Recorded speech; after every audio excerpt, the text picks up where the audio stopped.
Bismillahirrahmanirrahim.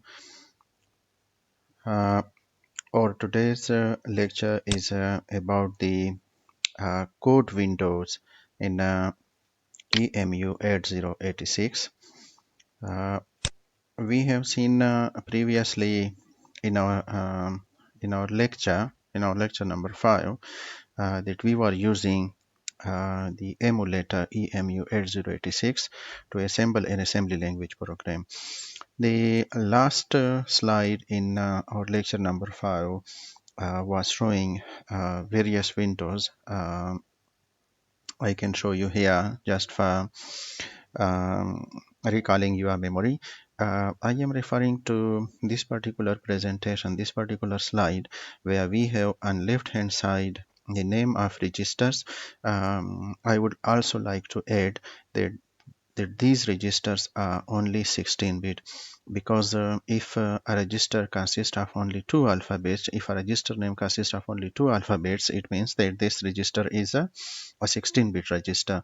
If it consists of three alphabets, then it means that either it is a 32-bit register or a 64-bit register.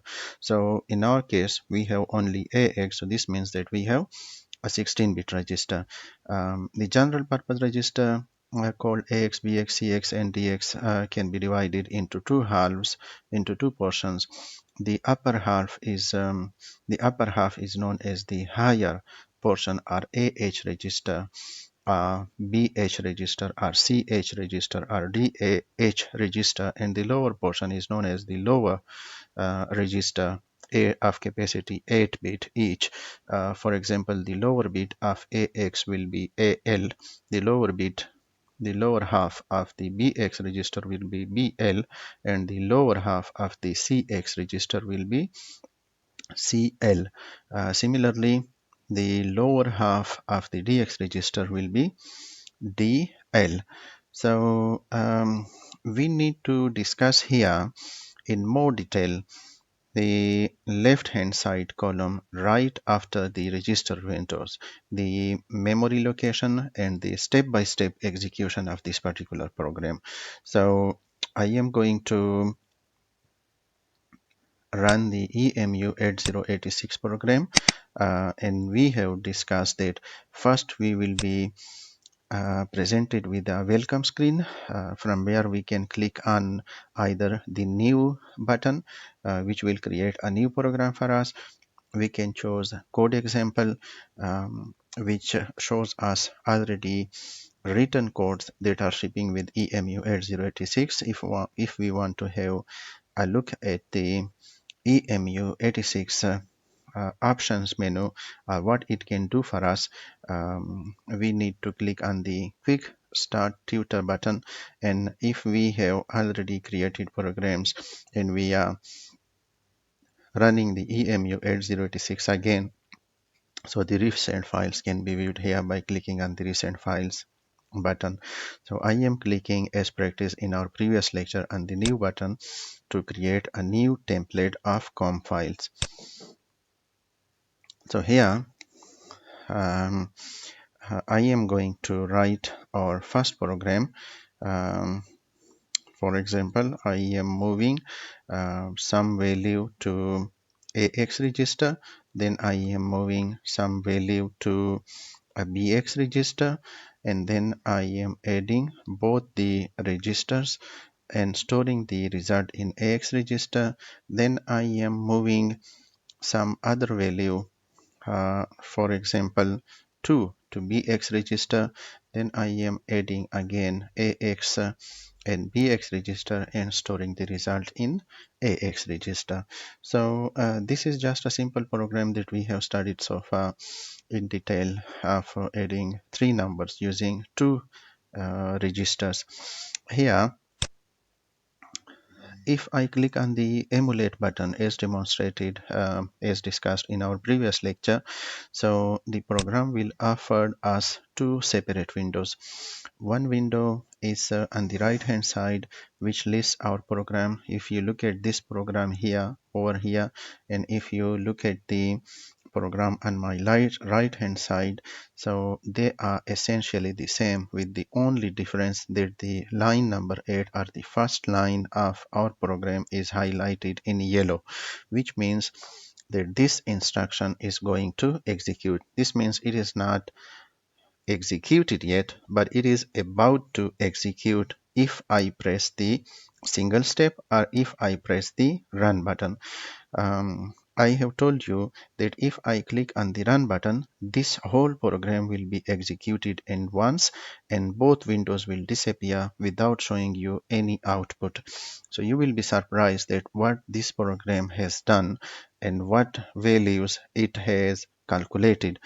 um, so this is not a good idea to click on the run button right now, because we are going to run this program and debug this program to see how it changes the register value as well as the memory contents. So this here, this line is highlighted in blue, as you are seeing, and this line here is highlighted in yellow, as you can see. This memory area is highlighted in green, you can see. So if I press on the, if I click on the single step button, it will execute the move ax comma 4 instructions, which will cause the value 4 to move into ax. If you look at here, the AX register in the upper half and the lower half are displaying only zeros. So let me click on the single step, and you will see that the value 00, that the value 04 is moved into the lower half of the AX register, and here the highlighted color yellow shifted to the line number 9, which is move bx and 5. Move bx comma 5, which means that to move the number 5 to bx register. So if you look at here, the b values in the bx register, so they are refreshed, and there is only 0 zeros. Now if I press on the single step button, the line number 9 will get executed, and it will push the value 5 to bx register. So let's see and click on the single step.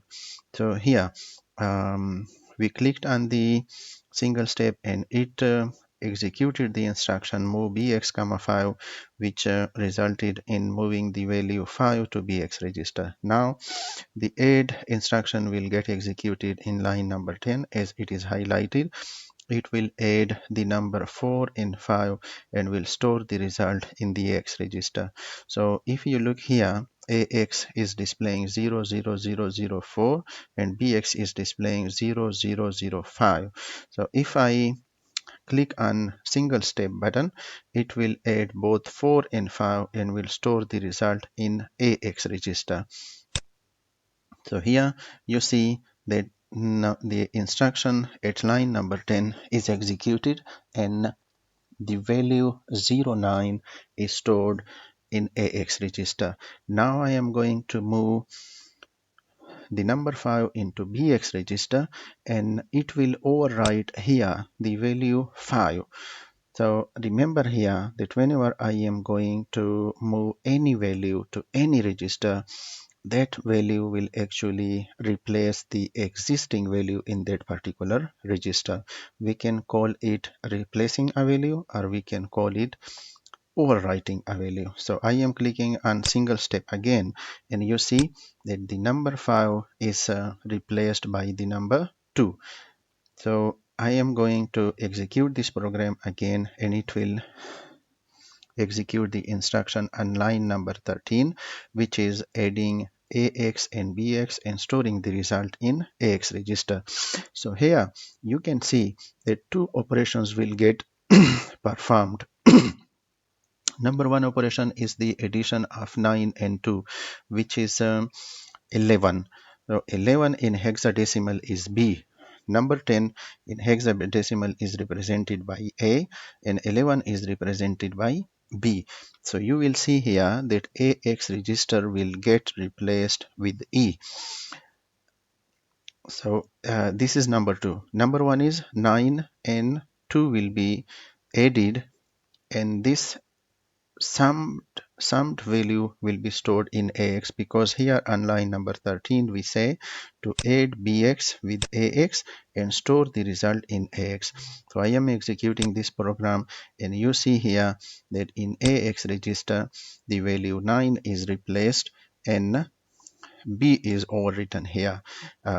Next instruction is the RET, or return, and the return instruction tells the microprocessor that this program has executed successfully and it needs to be closed. So if I click on the single step button, it will call some function in the BIOS, and repeatedly calling will cause the program to show us this message: program has returned control to the operating system, which means that the microprocessor and the operating system now understand that this program has successfully executed.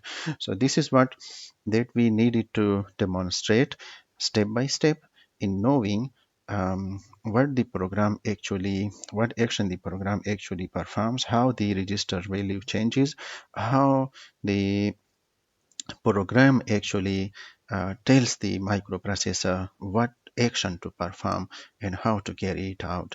In our next lecture, we will be focusing on memory locations, and for that actually we need to understand the output of the listing file. As we have studied in this particular program, that we are executing, or we are writing this program in memory at location 100H, and here we see that 100H is written over here. 7 is the segment number and 100 is the offset address in segment number 7. So if you see, we are having B8 here and 04 on location 01. So at location 100 is B8, and location 101 we have 04. So where is this 04 coming from? The 04 is coming from the instruction over here. So move AX actually translates to B8 in machine language, and the 4 doesn't need to be translated, it remains the 4, and it is stored in location 01. So what you need to understand here, or what might be confusing you here, is that we have written this instruction on line number 8, and it should be stored at location 100, but we are seeing that this instruction is not actually stored at location 100 completely. It is using location 100 and location 101 to completely store the instruction written at line number 8, which is move AX, 4. So this confusion that you are seeing, that move AX, 4 is written on two separate location 100 and location 101. This mystery will be solved in our next lecture, where I will be showing you the listing file which shows this information, and we will calculate that information, that um, code actually, that how it is occupying two spaces in memory, in computer memory. We will also be looking at other instructions, for example move bx, 5, that how it is stored in memory and how much capacity it will be occupying. We will also be looking at the rest of the program and how it is stored in memory. Until that, um, you need to um, watch and watch it again and watch it again to understand fully how this program actually gets executed and what are the meaning and purposes of emu8086 buttons. Until that, Allah Hafiz.